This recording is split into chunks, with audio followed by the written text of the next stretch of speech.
आत्मा हे निर्गुण निरंकार, तू करता है जगत का, तू सबका आधार। तन में है बसरा तेरा रूप अपार, तीन काल है सत्य तू, मिथ्या है संसार।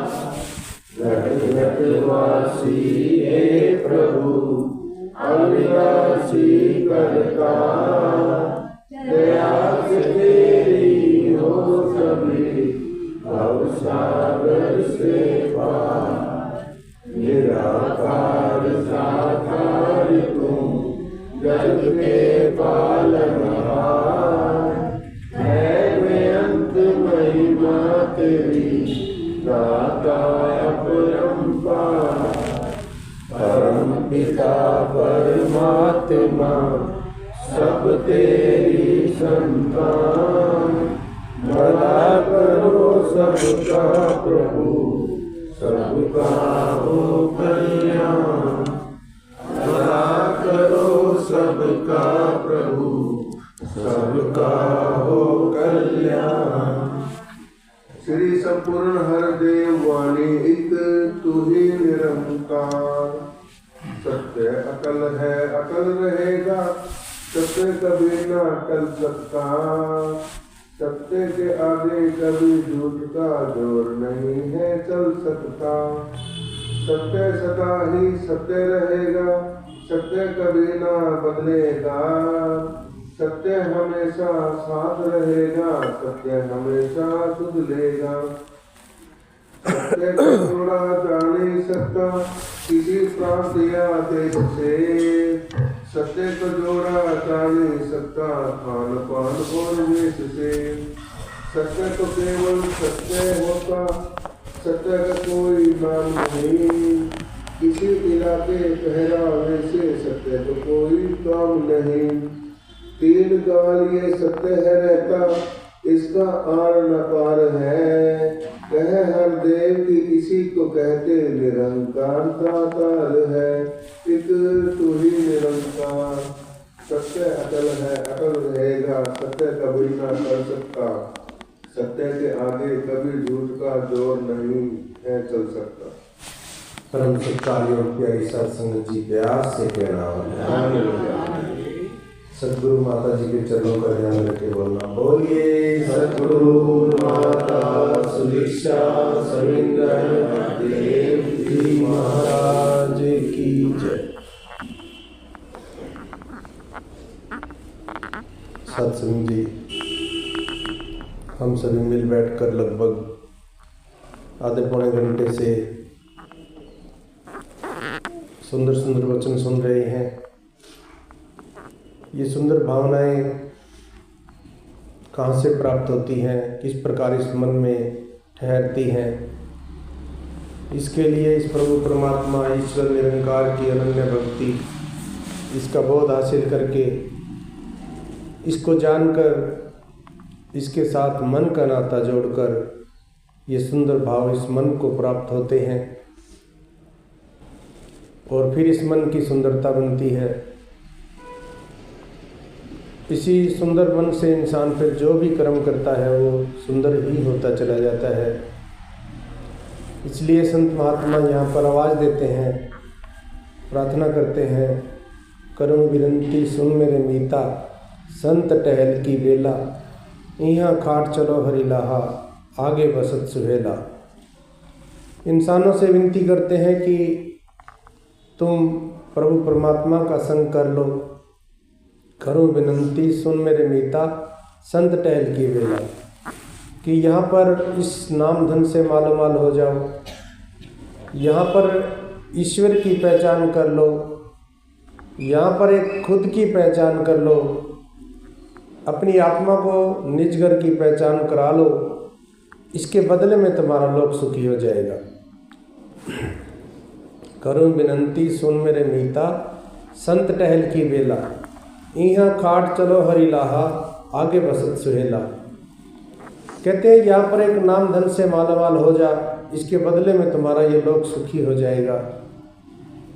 और फिर जब तुम इस संसार से जाओगे, इस यात्रा को पूरी करके जब संसार से जाएंगे, तो कहते हैं कि वहाँ पर भी तुम्हें एक आनंद की प्राप्ति होगी।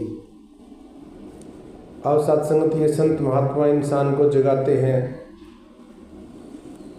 इस सत्य के साथ जोड़ते हैं, अनेक प्रकार के वचनों का सहारा लेकर, गीतों का सहारा लेकर प्रार्थना करते हैं, विनती करते हैं, जगाते हैं, झिझोड़ते हैं।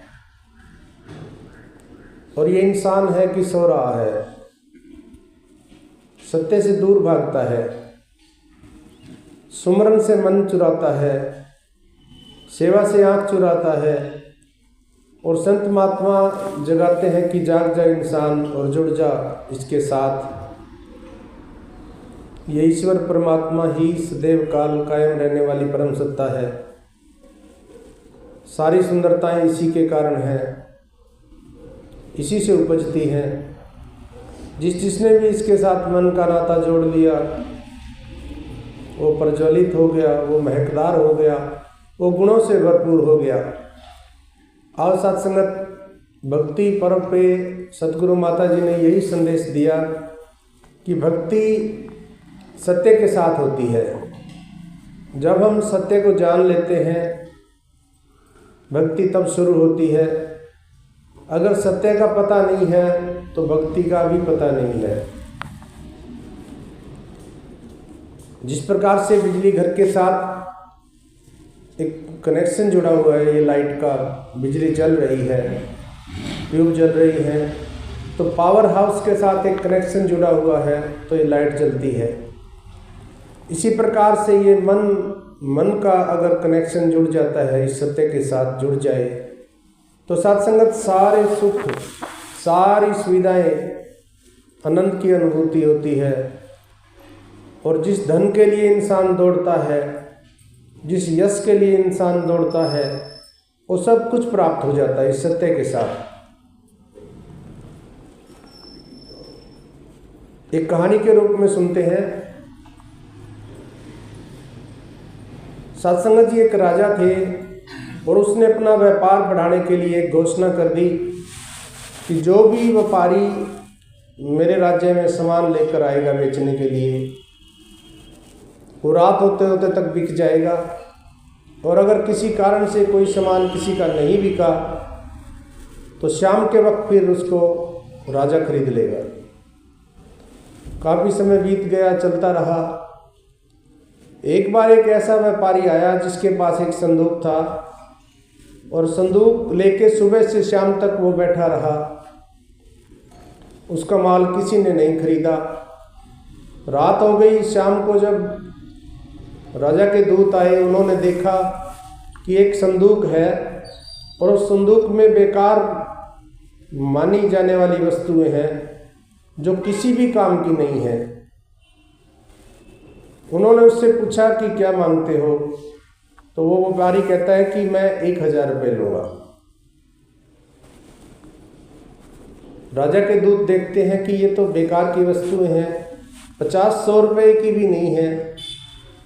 तो उन्होंने 200 रुपये देने चाहे उसको, लेकिन वो व्यापारी जो था वो बहुत ही अड़ियल स्वभाव का था। कहता है कि मैं तो 1 पैसा भी कम लेने के लिए तैयार नहीं हूँ। अब राजा के दूत राजा के पास जाते हैं और प्रार्थना करते हैं कि महाराज ऐसी बात है। तो राजा कहता है कि आप जाओ, उनसे वो संदूक ले लो, खरीद लो, क्योंकि मैंने प्रतिज्ञा की हुई है। तुम मेरी प्रतिज्ञा का तो ध्यान करो कम से कम। अब राजा के दूत आ जाते हैं, उसको 200 से 500 रुपये देने का प्रयास करते हैं, लेकिन वो व्यापारी नहीं मानता है।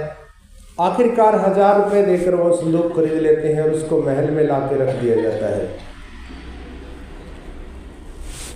अब मन ही मन हंस रहे हैं वो दूत राजा के ऊपर कि देखो कैसे मूर्ख राजा है।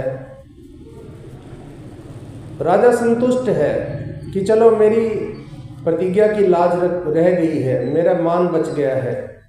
रात के समय राजा बाहर के कमरे में विश्राम कर रहा था तो क्या देखते हैं कि एक सुंदर सी स्त्री, सुंदर सी युवती गहनों से लदी हुई है और महल से बाहर जा रही है। राजा आगे आकर पूछते हैं कि हे देवी, आप कौन हैं? तो वो कहती है कि महाराज, मैं लक्ष्मी हूँ। अब मैं इस महल में नहीं रह सकती,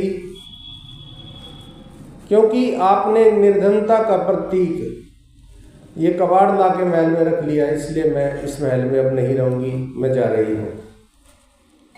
राजा ने उसे रोकने का प्रयास नहीं किया। राजा कमरे में आ जाते हैं तो थोड़ी देर में क्या देखते हैं, एक युवक बाहर निकल रहा है, सुंदर सा युवक है। राजा ने आकर के उसका भी परिचय जानना चाहा, तो वो कहता है कि महाराज, मैं दान का देवता हूँ। अब क्योंकि लक्ष्मी जी चले गए हैं तो आप दान तो कर नहीं पाएंगे, इसलिए अब मैं यहाँ पर नहीं रह सकता, मेरा यहाँ पर अब कोई काम नहीं है। राजा ने उसको भी रोकने का प्रयास नहीं किया। राजा वापस कमरे में आ जाते हैं। थोड़ी देर में क्या देखते हैं, एक और युवक महल से बाहर निकल रहा है। राजा ने उससे परिचय लिया तो वो कहता है कि मैं सदाचरण हूँ। वो कहने लगा कि महाराज, जब इंसान के पास धन नहीं होता है तो उसका आचरण सद नहीं रह सकता है, वो व्यवहार सही नहीं रख सकता है। धन के लालच में इंसान कुछ भी करने के लिए तैयार हो जाता है। इसलिए महाराज, अब मेरा भी यहाँ पर कोई काम नहीं है, मैं जा रहा हूँ। चला जाता है। राजा फिर विश्राम करने लगता है कमरे में आकर। तो थोड़ी देर में देखता है कि एक और सुंदर युवक मकान से, महल से बाहर निकल रहा है। उसकी छटा निराली है, वो देखने में सबसे सुंदर, अलग तरह का नजर आ रहा है, बहुत ही सुंदर युवक है। राजा आकर उससे परिचय पूछते हैं कि आप कौन हैं? तो वो कहता है कि मैं साक्षात सत्य हूँ। सत्य का मतलब है परमात्मा, ईश्वर, निरंकार। कहता है कि महाराज, मैं भी मकान, महल से जा रहा हूँ, क्योंकि जब लक्ष्मी जी चले गए हैं, दान भी चले गए, यश भी चले गए हैं, तो अब मेरा भी यहाँ पर क्या काम है? राजा हाथ जोड़कर खड़े हो जाते हैं और कहते हैं कि महाराज, मैंने सत्य को कभी नहीं छोड़ा है। मैंने अपने व्यापार को बढ़ाने के लिए एक प्रतिज्ञा ली थी और मैं सत्य पे अडिग रहा। बेशक वो सामान था जो बेकार वस्तुएं थी, लेकिन मैंने सत्य को नहीं छोड़ा है।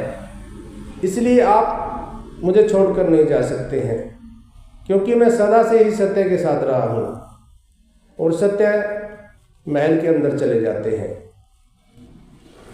अब क्या देखते हैं, राजा थोड़ी देर के बाद यश का देवता वापिस चला रहा है और आकर राजा से इजाज़त मांगता है कि महाराज, जहाँ पर सत्य है यश भी वहीं पे होता है।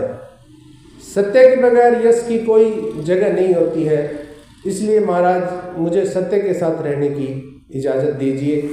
राजा उसको अंदर जाने की इजाज़त दे देते हैं। थोड़ी देर में सदाचरण भी आ जाते हैं, दान का देवता भी आ जाता है और लक्ष्मी जी भी आकर कहते हैं कि महाराज, मैं तो सत्य की दासी हूँ। जहाँ पर मेरे प्रभु रहते हैं, जहाँ पर सत्य का वास होता है, जहाँ सत्य निवास करते हैं, लक्ष्मी भी वहीं पर निवास करती है। और साथ संगत जी, जेड़े धन दी खातिर बंदा उठ उठ दौड़ा लांदा है, जे संतां दी सेवा करिए आपे भजदा आंदा है।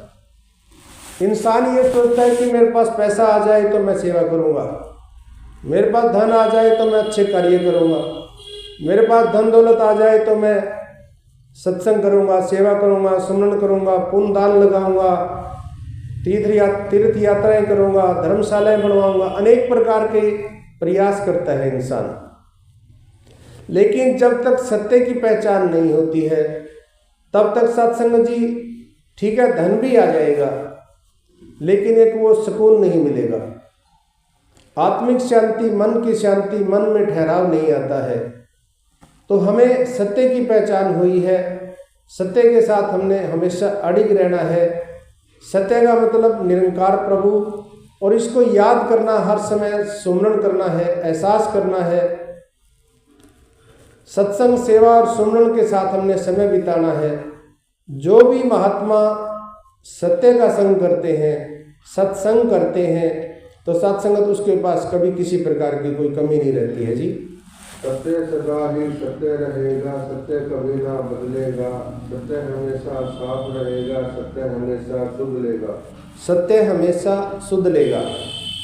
सत्संग जी शुद्ध लेता है। ये भगवान श्री कृष्ण जी भी कहते हैं कि मैं अपने भगत का इस प्रकार से पहरा देता हूँ जैसे एक चौकीदार मालिक का पहरा देता है। बात आई है अपने की। भगत तो सभी हैं, भगत तो डाकू भी है। एक डाकू जब डाका डालने के लिए निकलता है वो भी एक प्रार्थना करके जाता है। उनकी कुल देवी या जो भी, जिसको भी परमात्मा को प्रार्थना करते हैं। परमात्मा एक है, अनेक नहीं है, इसके नाम अनेक हैं। तो एक चोर भी प्रार्थना करके जाता है, भगत तो वो भी है, लेकिन अपना कौन है? जो इसको जानता है, जो इसको हमेशा साथ रखता है, जो इसको याद रखता है, जो इसके एहसास में रहता है, वो अपना है। और जो अपना हो जाता है तो फिर भगवान कृष्ण जी कहते हैं कि मैं अपने भगत का इस प्रकार से पहरा देता हूँ जैसे चौकीदार मालिक का। और सत्संग जी, ये दृष्टांत अनेकों बार दास ने भी देखे हैं। एक घटना दास के साथ हुई।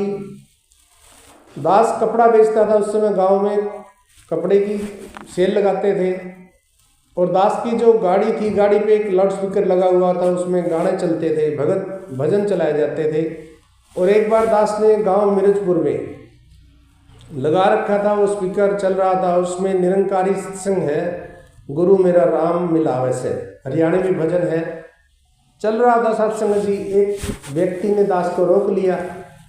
उन्होंने सामान लेना था, कपड़ा लेना था, और रोक कर कहता है कि भाई ये राम रूम तो या कर दे सतयुग में, आजकल कड़े राम है। दास ने कोई जवाब नहीं दिया। उसने अपने परिवार को बुला के खरीदारी की, पैसा ले लिया। पैसे लेने के बाद दास ने कहा, अब बताओ क्या कह रहे थे आप? कहता है भाई वो राम तो या कर दे सतयुग में, आजकल कड़ा राम है। दास ने कहा कि ऐसा कुछ नहीं है, परमात्मा तो हमेशा रहता है अंकल जी, ऐसी कोई बात नहीं है। कहता नहीं। मैं कहा आपको चाहिए क्या? कहता है भाई बस छेड़े ना छेड़ मेरे साथ, मैं बहुत दुखी हूँ, मैं बहुत परेशान हूँ। मैंने सारी पूरा हरियाणा राजस्थान घूम के देख लिया, मेरे साथ तो बहुत बुरी बड़ी है, लोग ठग हैं, राम के नाम पे लोग लूटते हैं। बल्कि मेरे परिवार में संकट है, दुख है, परेशानी है।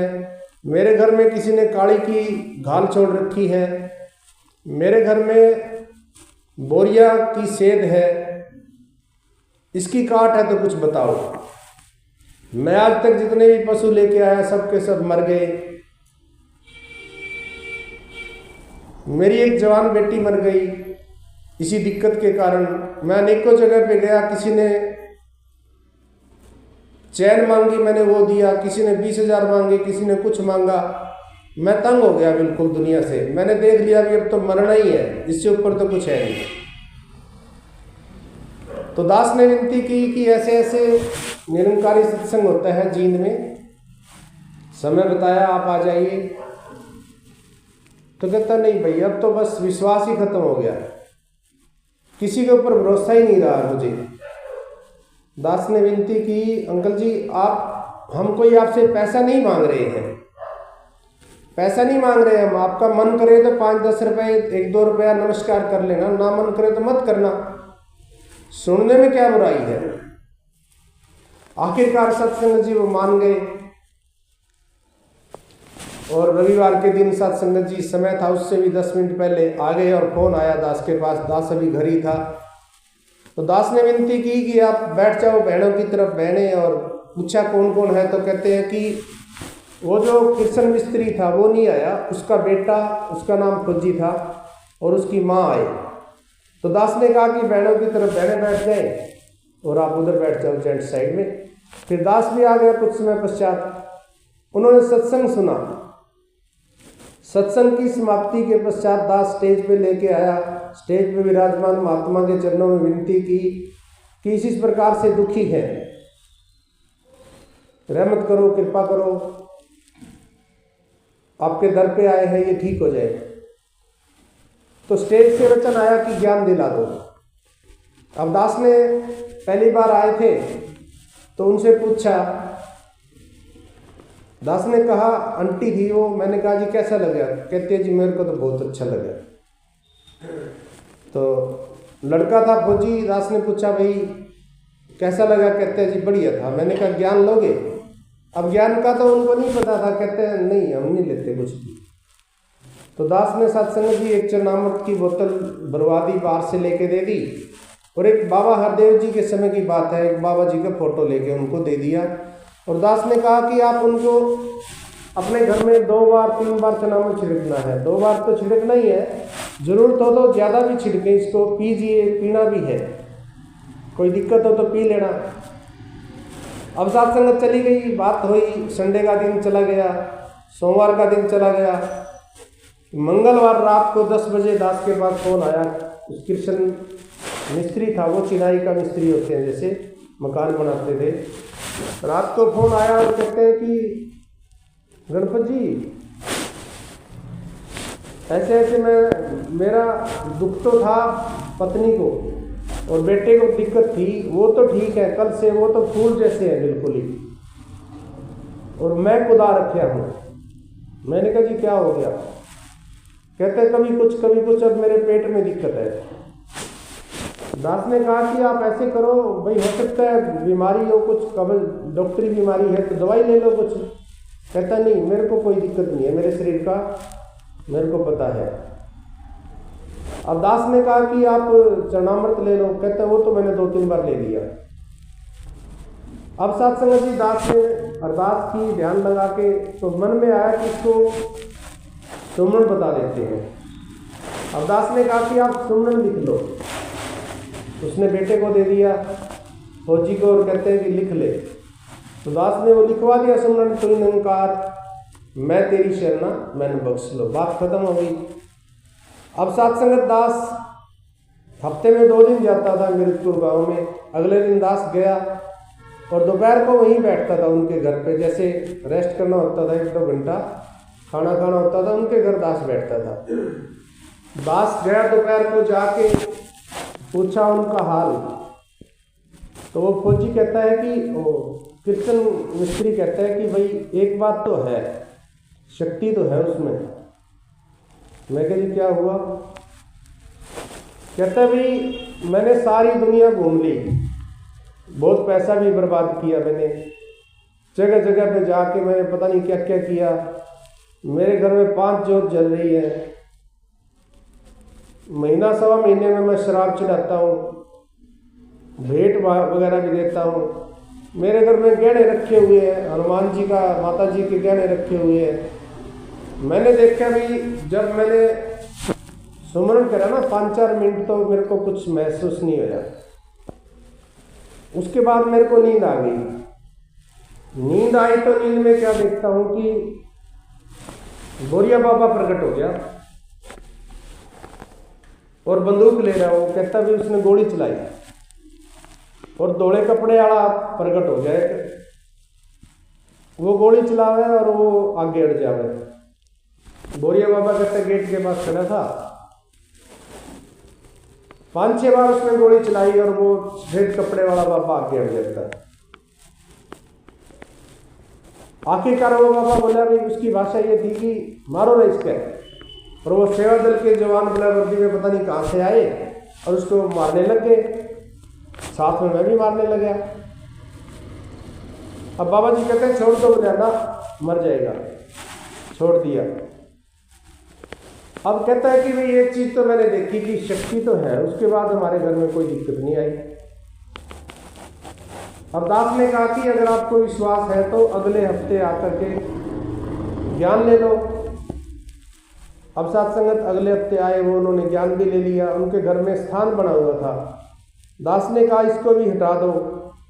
गहना वगैरह रखा हुआ था उसका, दास ने कहा भी या तो पर्ची वगैरह कटा लो या जहाँ पे आपने देना दे दवा लो।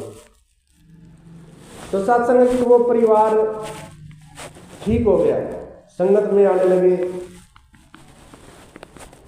ठीक हो गए, बिल्कुल ठीक हो गया, उनको कोई दिक्कत नहीं रही। एक दिन क्या हुआ, वो सुमरण कर रहे थे रात के समय। सुमरण करते करते क्या हुआ, उनके घर में जो लड़का था फौजी, जवान लड़का था वो 20-25 साल का, उसके अंदर वो बोरिया बाबा प्रकट हो गया। एकदम से जैसे आते हैं वो चीज़ें हुई और कहते हैं कि तुम वहाँ गए क्यों, मैं छोड़ता नहीं, तब मैं मारूंगा। अब साथ संगत तो वो डर गए, डर के माफ़ी मांग ली और कहते हैं भाई आज पीछे हम नहीं जाएंगे। और इस दौरान दास का भी उधर जाना कुछ कम हो गया, इस एरिया में दास नहीं गया, काफ़ी टाइम बीत गया। और वो हमारी जो संगत थी, मीरजपुर की संगत रैथल गांव में आ गई थी और संगत रैथल में होने लगी। वहाँ संगत में जाने लग गए। दास ने भी कोई खास ध्यान नहीं दिया। 6 महीने बीत गए तो दास जैसे ही फ़ोन करता उनके पास, पहले फ़ोन करता था तो वो बोलते थे कि बाबा जी की कृपा है। उनके वचन क्या होते थे, कृपा है बाबा जी की। अब दास फ़ोन करता तो कहता कि बाबा की कृपा है। फर्क आ गया ना बात में। पहले क्या कहता था, बाबा की कृपा है, बाबा जी की कृपा है, और अब वो क्या कहता था कि बाबा की कृपा है। तो दास को डाउट हो गया। तो साथ संगत जी दास ने भी सोच लिया चलो भाई मर्जी है, हमने तो ज्ञान की विनती की थी, इन्होंने इतना ही है, हम क्या कर सकते हैं, कोई बात नहीं, मर्जी है इसकी। कुछ समय बीता साथ संगत जी, उनको दिक्कत होगी। बेटे की औरत जो बेटे की पत्नी थी उसको दिक्कत होगी, बहुत ज़्यादा ओपरी की शिकायत होगी, बेटे को दिक्कत होगी और फिर उधर उधर भटक गए साथ संगत जी। फिर क्या हुआ, उनके खेत में एक भैया, बिहारी भैया या यूपी के भैया जिनको बोल देते हैं, वो काम करने के लिए आए। उन्होंने उससे विनती की, बात करी भी ऐसे ऐसे हम दुखी हैं, परेशान हैं, क्या करें, हम तो दुखी हो गए। वो कुदरती भैया निरंकारी था। वो कहता भी तो निरंकारी सत्संग ले ले। कहता लिया था मैंने, तो कुछ नहीं भाई, ऐसे ऐसे हो गया। कहता बात क्या हुई, बोला ऐसे ऐसे उसके लड़के में वो प्रगट हो गया और ऐसे ऐसे हमने माफ़ी मांग ली। कहता है ओहो यही तो गलती करी आपने, ये नहीं करना था, क्योंकि निरंकार परमात्मा का आपको ज्ञान दिया था और ये सर्वशक्तिमान है। उसने कहा कि हाथी के पैर में सबका पैर आ जाता है, यानी अगर आपने निरंकार परमात्मा का ज्ञान लिया था, इसको जानते थे, तो ये तो सर्वशक्तिमान है।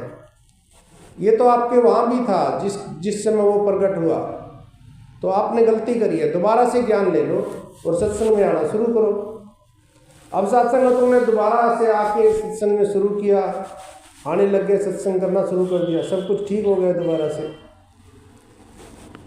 तो सत्संग उस इंसान के घर में बड़े बड़े पत्थर बरसते होते थे। उस व्यक्ति के घर में बड़े बड़े जामे पत्थर बोलते हैं वो बरसते थे। कहाँ गए वो सब? इस ज्ञान के अंदर देखो कितनी ताकत है। और ये शुद्ध ले रहा है, निरंकार शुद्ध लेता है। अनेकों ऐसी घटनाएं सत्संग जी दास के साथ बीती हुई है कि दास ने देखा है। एक बार छात्र गांव में ज्ञान दिलाया था एक परिवार को, और फिर वहाँ भी आ रहे थे, सत्संग में आते थे, वो ठीक हो गए, आना फिर छोड़ दिया उन्होंने। दास भी कम हो गया था जाना इस साइड में, लेकिन सोपन में बाबा हरदेव जी प्रकट हो गए, कहने लगे कि जाओ वहाँ पे देखो जाके। तो सत्संग जाके देखा तो छोड़ चुके थे, वो दुखी हो गए थे।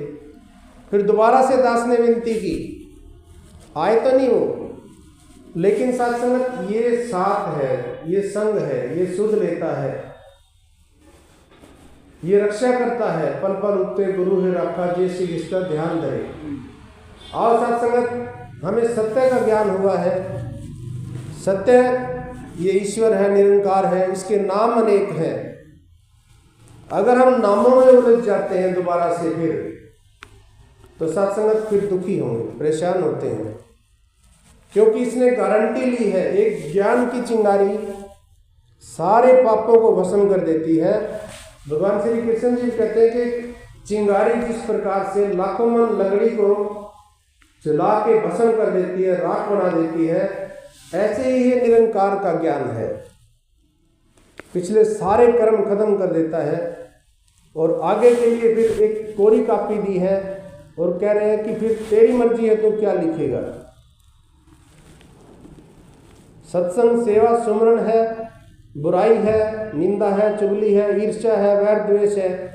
अब तेरे हाथ में है, तूने क्या लिखना है। बचना है तो बचाव है और नहीं बचना है तो सत्संग जी फिर रास्ते भी है।